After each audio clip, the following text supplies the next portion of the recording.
Okay, do you look at your to-do list and feel stressed out? So, facing a never-ending to-do list can be anxiety-provoking and overwhelming. There's a better way to approach your to-do list that can leave you feeling calm and empowered. So, by the end of this week's podcast, you will know how to be the boss of your to-do list and not the other way around. As a multi-passionate entrepreneur and mom, I've had to develop ways to tackle my to-do list that make me feel productive and in control. And I'm very excited to share these strategies with you. Okay, so having an effective strategy for tackling your to-do list will equip you to pursue your ambitions with peace of mind. It's not about feeding the false narrative that our worth is dependent on our productivity. In fact, it's quite the opposite.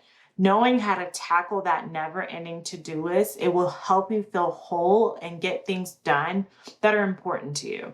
So I'll confess that I know firsthand how it feels when you feel like you have so much to do that it's almost paralyzing. There was a time when I was starting my first business, Conscious Life Shop, that had just so much on my plate that I constantly felt behind and felt like I was lacking time. And that scarcity mindset was something I had to constantly check and eventually find ways to overcome. I remember one day waking up and looking at my to-do list full of things to do around the house, like organizing my office, assignments for graduate school, creating content for my business website, administrative tasks to register for my business. And don't forget to call my grandma back. It was so much that I literally did nothing. And I spent the day flailing with distractions because I was so overwhelmed. So while I did paint my nails and organize under my bathroom sink that day, I did nothing to actually move the needle for the things that mattered for me.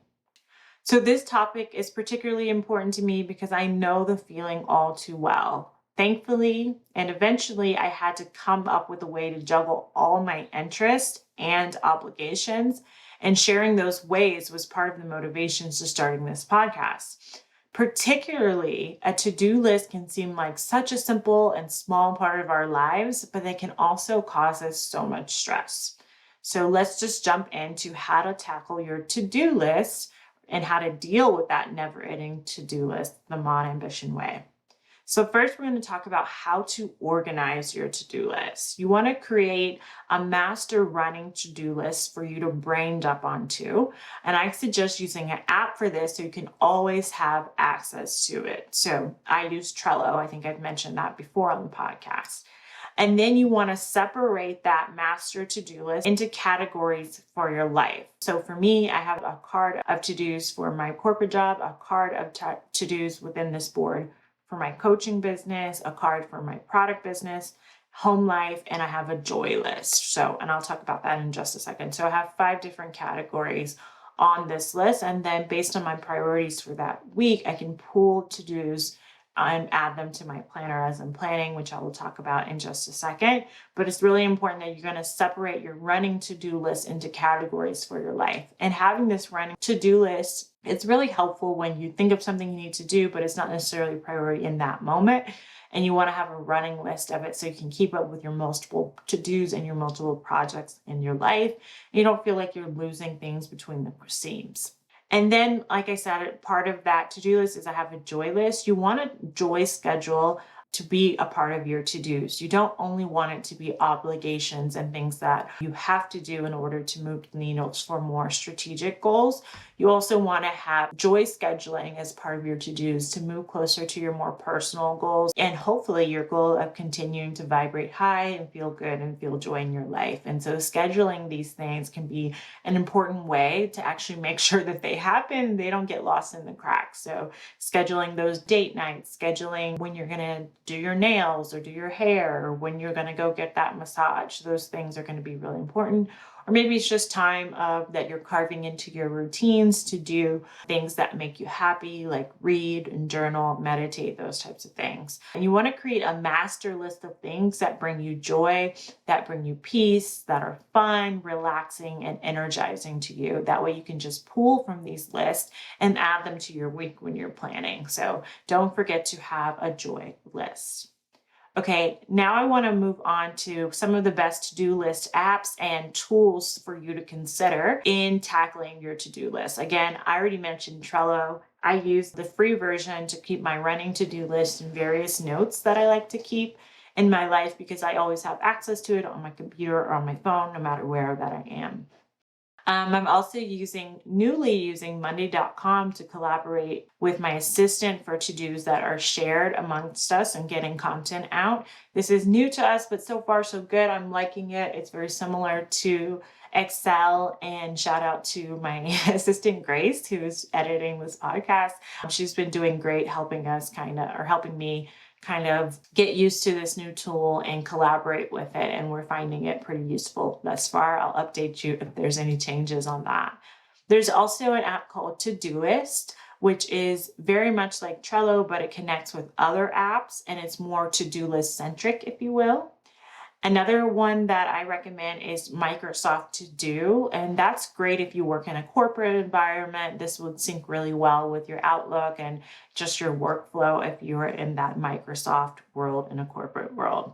And then I also want to speak on analog tools. I don't want you guys to sleep on analog tools. That's just like physical tools that you can use outside of software to help you tackle your to-do list and deal with that never-ending to-do list. So first, of course, I'm going to advocate always for you to have a physical planner. This is going to help you really sort things out and get things done in a way that makes sense and that's more strategic. So you don't have to hold everything in your brain in a way that software doesn't really allow for. Of course, if you want to get on the wait list for the modAmbition planner, the link will be in the description and in the show notes as well.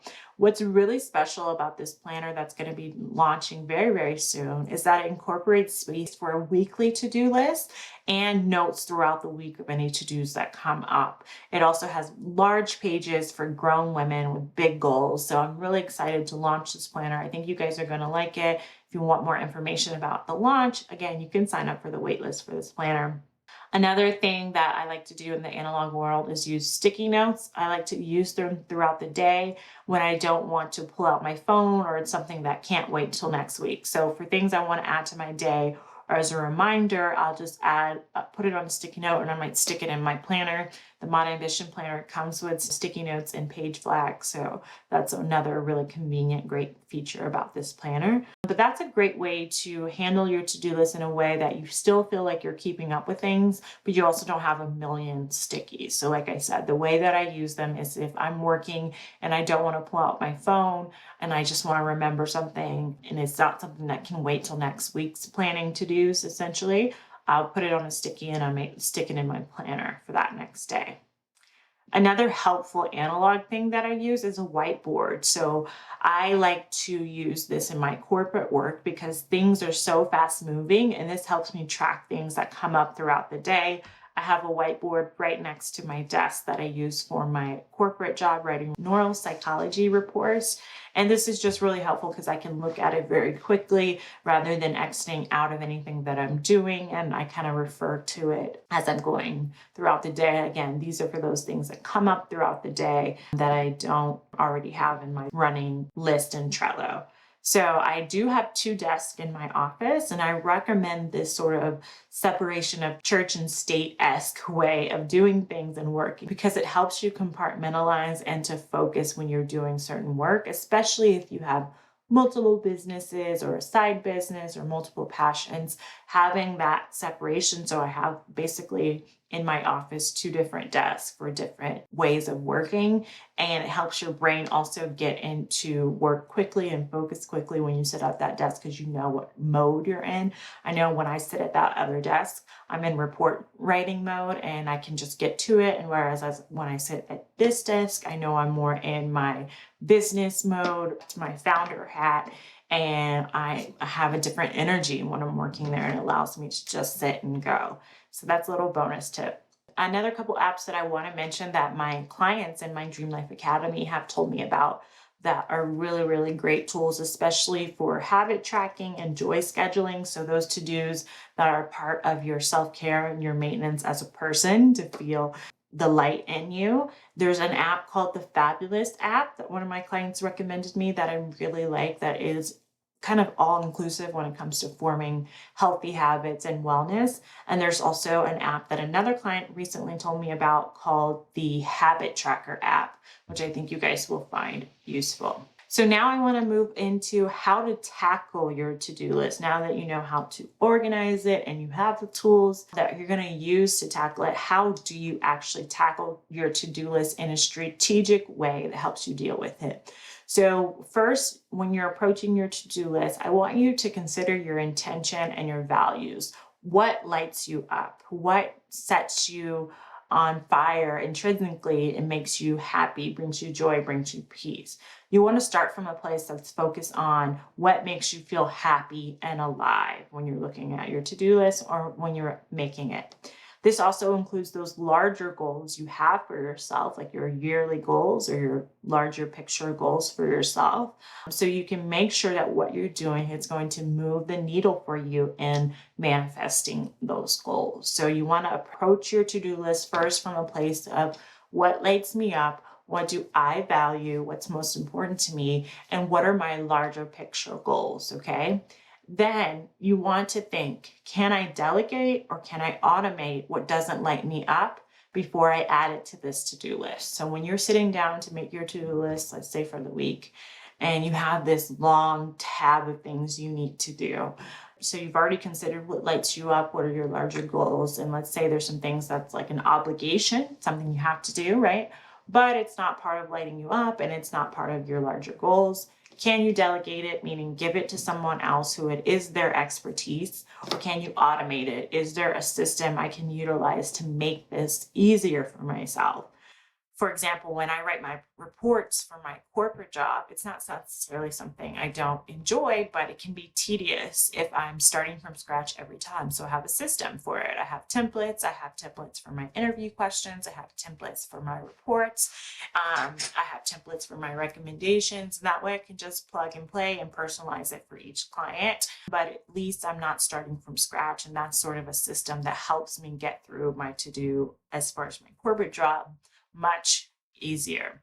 And then, like I said, automation. Is there a person that's an expert in this that I can delegate to?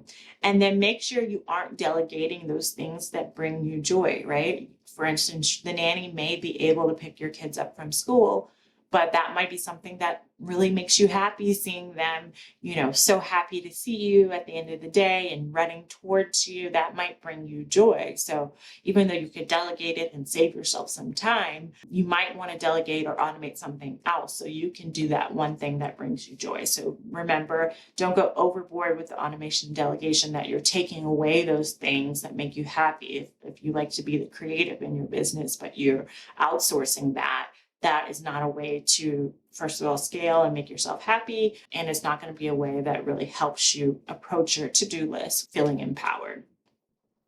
And then next, you want to fill yourself up first. So you're executing on a full tank. As you approach your to-do list, you have your values in mind, you have your goals in mind, you're automating and you're delegating. You also want to come from a place before you do those things that you put on your to-do list that you're coming from a full tank. And this includes things like self-care. So things like exercise, making sure you're draining your battery. That way you can fill it back up. I talked about that last episode in our sleep episode. So things like exercise, yoga, mindfulness, things that are going to fill you up and take care of yourself, mind, body, and spirit.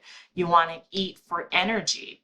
You want to avoid processed foods, too much alcohol or excess sugar, and really focus on eating habits that are going to work for you and not against you.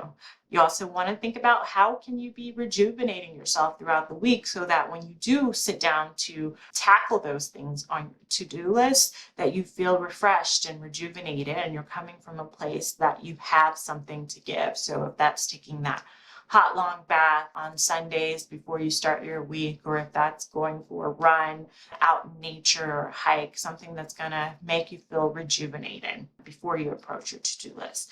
And if you're feeling burnt out and overwhelmed, so much so that you don't know where to start when it comes to filling yourself up, I do have a free guide for you that's going to help you tackle overwhelm. It's called guide to tackling overwhelm. I will link it in the show notes and below in the description as well. You can check that out. It's completely free and hopefully can give you some really good tools to get over that overwhelm so you can start from a place of feeling full. Another thing you want to do outside of feeling rejuvenated to approach your to-do list is set a recurring time to make your to-do list for the week in your planner. So like I said, in the modAmbition planner, there's a specific space and system for this, and you can do this outside of your planner as well. You're just going to make sure that you're going to do this at the same time every week so it becomes routine, it becomes habit, becomes part of your process. So you're going to look at your running to-do list, like mine is in Trello, and you're going to pick things to add to your week's to-do list from these different categories from your running to-do list based on the priority in your life right now. So that quarter's goals, I would suggest prioritizing those in order to pick from that to-do list, or timing, or the season that you're in, right? You're going to grab from those master lists based on your priorities for that week. Another thing is each day you're going to select, so you have your weekly to-do list, right, at the beginning of the week that you've set, and then when you're planning your days, each day you're going to select your top 3 to-dos for the week from that to-do list. These should be needle movers and be value driven. So as you're planning your different days, you're going to look at that week's to-dos that you've set for yourself, and then 2 or 3 priorities each day that you can do that are going to move the needle to getting you closer to those larger goals that you have. So making sure again that you're keeping in mind what it is that you really want. And then each day you're just going to add things that bring you joy onto your list as well. So your to-dos throughout each day are going to be about 2 to 3 priorities plus a few to-dos of things that bring you joy. That way you're maintaining a balance of obligation to-dos as well as things that bring you happiness to-dos. So that is the modAmbition way to tackle your never-ending to-do list. I hope it brings you peace of mind. And I would love to end this episode by offering an intention for you this week. May you feel in control of your day and at peace as you hustle. But you're giving me back.